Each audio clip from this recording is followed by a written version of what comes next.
Hola a todos, cambié de nuevo el lugar porque vieron que se veía bastante mal la pantalla. Vamos a ver si hoy pareciera que está funcionando todo bien. Como saben, como les mencioné en el video anterior, empezamos la unidad justicia. En la unidad de justicia vamos a trabajar fundamentalmente 3 textos eje. Uno es La República de Platón, el libro 1, que vamos a intentar trabajarlo hoy, o trabajar gran parte de él en esta clase que voy a llamar clase 4, que va a estar dividido en varias partes. Un segundo texto que es el de Hannah Arendt, Eichmann en Jerusalén, y un tercer texto que es el de Rawls, que es Teoría de la Justicia. Todos los textos ustedes los tienen en el blog. En el caso del de Platón y el de Hannah Arendt, tienen las secciones que vamos a leer. En el caso de Rawls, el libro está entero, así que esperen a que les diga qué páginas vamos a trabajar. Mi intención es que ustedes sobre estos 3 libros hagan papeletas. Y en algún momento que yo les voy a indicar, me las van a tener que mandar para que las supervise. A mí o a Manuela, vamos a ver. Bueno, este primer texto a mí me interesa mucho porque es un texto que corresponde al mundo antiguo. Es el único de los textos que vamos a ver en esta unidad que corresponde al mundo antiguo. Por ahí veamos un pedacito de la Constitución de Aristóteles, pero no lo hicimos el año pasado y puede que no haga falta. Este texto es del mundo antiguo, los otros dos son del mundo contemporáneo, son del siglo XXI, o sea, por lo menos los autores fallecieron hace poco. Y a mí me interesa fundamentalmente porque la mirada de Platón es una mirada desde la inocencia, por decirlo así, o sea, desde la no tematización previa, desde el punto de vista de la filosofía, de este tema que es la justicia. Entonces es una mirada que podría ser nuestra mirada cuando nos asomamos a la filosofía e intentamos pensar un tema tan complejo como es la justicia. Hay algunas cosas que tendríamos que aclarar antes de meternos de lleno en el texto. La primera cosa que tenemos que aclarar es, y por eso esta primera ficha, es las características del mundo helénico. Nosotros vemos acá en el mapa la costa jonia, que hoy sería la zona de Turquía, ¿no? Acá está el estrecho del Bósforo, en fin. Toda esta zona era zona de influencia griega con una fuerte importancia en el comercio. Esta es la península griega, donde Atenas está aquí, ¿ven? Esparta. Muchas de las ciudades y los nombres griegos se conservan hasta hoy. No es tan común que los nombres griegos se conserven sobre la costa turca actual, ¿sí?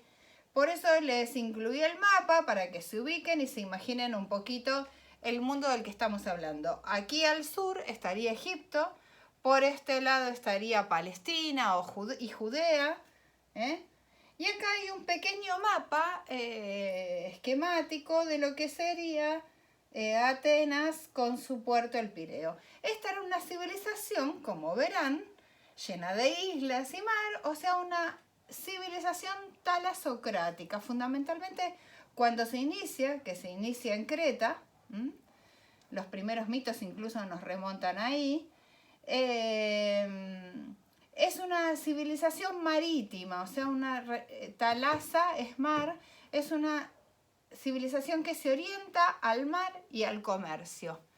Tiene características muy peculiares.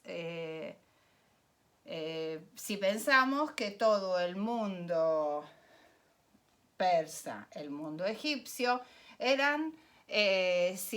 tenían sistemas políticos organizados con un faraón o emperador o gran rey como cabeza, ¿no? Este es un mundo bastante diferente y bastante llamativo si nos fijamos a qué periodo de tiempo corresponde. Este esquema es un esquema porque como el mundo griego atraviesa diferentes momentos, es como muy burdo unificar todo el periodo y ponerle mundo helénico, ¿no es cierto? Entonces se divide en estos diferentes momentos porque pasan por diferentes etapas, pero lo que a mí me interesa que ustedes sepan es que se extiende desde el siglo 7 antes de Cristo, ¿no? Acá, periodo cosmológico, siglo 7 antes de Cristo, donde están los escritos de Hesíodo, de Homero, en fin, fundamentalmente el de Hesíodo, porque Homero relata todavía lo de un tiempo anterior. Más o menos, Homero se está refiriendo a las batallas esas de la Ilíada y de la Odisea, que se relatan en la Ilíada, se está refiriendo a la Troya que existió en el año 1200 a.C. O sea, es una civilización que lleva muchísimo tiempo. Podríamos decir que desde el 1200 a.C., ¿sí? Y que ya existía el lenguaje griego, pero el primer escrito en lenguaje griego aparece más o menos en el siglo VII, por eso limitamos el periodo de tiempo o consideramos ese momento como inicio. Y termina, fíjense, en el 529 después de Cristo, cuando se prohíbe el ejercicio de la filosofía pagana. O sea, dura muchísimo tiempo, ¿no? Más de 1000 años, si lo consideramos desde el inicio de la escritura, sino todavía más. Acá hay algunos hitos que son importantes. Ustedes deberían tener alguna idea de qué significan. La muerte de Aristóteles, la muerte de Sócrates, la apertura de la academia. Algunas las vamos a mencionar ahora, pero esto no es esencial para que lo aprendan, sino para que se ubiquen en qué época estamos. Estamos hablando de un periodo que duró más de 1000 años y que además el inicio verdadero ocurrió hace 3200 años y más o menos terminó hace unos 1500 años. Entonces, para que ustedes sepan que esto no pasó ayer, ¿sí? Bueno, otras consideraciones previas es esto que les comentaba recién. El mundo griego se destaca por su defensa de la libertad de los ciudadanos y por la creación de la democracia directa. Esto es remarcable. ¿Por qué es tan remarcable? Por esto que les decía hace un ratito, porque los otros pueblos eran pueblos que tenían un rey o un faraón y súbditos, o sea, gente que obedecía. No había un ejercicio de los derechos, de las libertades, como sí se produce en este mundo griego. Es tremendamente llamativo. Piensen la época. Los griegos desarrollan un sistema de gobierno que se va a llamar democracia directa, o sea, no es como nuestra democracia, nosotros elegimos nuestros representantes para que ellos tomen las decisiones. Los griegos participaban todos juntos de una reunión que se llamaba asamblea, y esta asamblea tenía lugar en los antiguos teatros, ¿no? Los griegos, otra de las cosas que desarrollan es el teatro, o sea, la representación teatral, ¿sí? Tienen bastante buen clima, siguen teniendo. Entonces eran anfiteatros al aire libre, en forma redondeada. Acá tenemos la imagen de uno, del Epidauro, que sigue existiendo hoy, ¿no? Y si uno se para acá en el medio, puede cantar, hablar, lo que sea, que el que está acá arriba del todo escucha perfectamente. Es absolutamente increíble.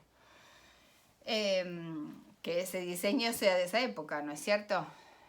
Bueno, se reunían en lugares como este para, además de para ver las obras de teatro, para ejercer su voluntad ciudadana. Entonces, todas las personas que eran ciudadanos, por supuesto, no todos eran ciudadanos, esto no es idílico, hay esclavos, las mujeres no participaban, ¿no es cierto? Pero todos los que eran ciudadanos de Atenas, o fundamentalmente los de Atenas, que son los que desarrollan más perfectamente la democracia directa, se reúnen y votan las decisiones que van a tomar como Estado todos juntos. ¿Qué significa además esto? Tiene una doble importancia. Que la votación que se produzca en este lugar es vinculante, me compromete. Por ejemplo, supongamos que decidimos votar ir a la guerra contra Esparta. ¿Qué significa eso? ¿Que vayan los otros a la guerra? No, yo tengo que ir a mi casa a buscar mi escudo, mi espada e ir a la guerra con todos, porque es lo que la mayoría decidió. Este es otro tema de la democracia. Las decisiones de la mayoría son las que se acatan. No significa que porque yo no voté, no voy a acatar las normas que salgan o la decisión que salga. Este es un error muy grave de las personas que creen que la democracia es hacer mi voluntad. Es acatar la decisión de la mayoría y vamos a ver con posterioridad este tema. Si la decisión de la mayoría fuera ilegal, tenemos algunas opciones, pero la decisión de la mayoría se transforma en una ley, en un reglamento que debemos cumplir. Y si aceptamos vivir en ese sistema, estamos aceptando, de hecho, las normas y leyes que surjan en esa democracia. En este caso, esa democracia además era ejercida de manera directa por las personas que eran los ciudadanos y que participaban de esta reunión en la asamblea. Había una cierta representación porque todos los ciudadanos al mismo tiempo no siempre podrían participar. Entonces, la ciudad de Atenas estaba dividida por barrios o demos, y de ahí viene la palabra democracia. Y tenía un grupo de personas que asistían siempre a estas asambleas. Pero la participación era activa y de todos. Y como les digo, las decisiones eran vinculantes e implicaban que todos participaran de la cuestión o de la decisión tomada. Como les dije, a esta reunión, esto que yo dije asamblea, para los griegos era boulé. Era la reunión de la boulé. En una reunión semejante se vota la muerte de Sócrates. Después vamos a eso. Los griegos tenían otras características, como por ejemplo que le temen a la desmesura y le temen a la tiranía. ¿Qué es la desmesura? Cualquier acción realizada en exceso, ¿no? Por ejemplo, comer en exceso después se transformó en uno de los 7 pecados capitales, la gula, y básicamente los 7 pecados capitales son las acciones realizadas en exceso. Los griegos tenían mucho miedo a esta acción desmesurada, porque es la que normalmente lleva al caos. La palabra que utilizaban para esto, para designar esta acción, era hibris, ¿no? Y a la otra cosa que le temían muchísimo era la tiranía, o sea, al ejercicio del poder en manos de una sola persona. ¿Por qué? Porque normalmente el ejercicio del poder genera, en manos de una sola persona, genera una desmesura, genera un uso desequilibrado y excedido de las atribuciones que el poder nos da. Y ellos lo veían en los pueblos que los rodeaban. Cortamos acá y seguimos enseguida.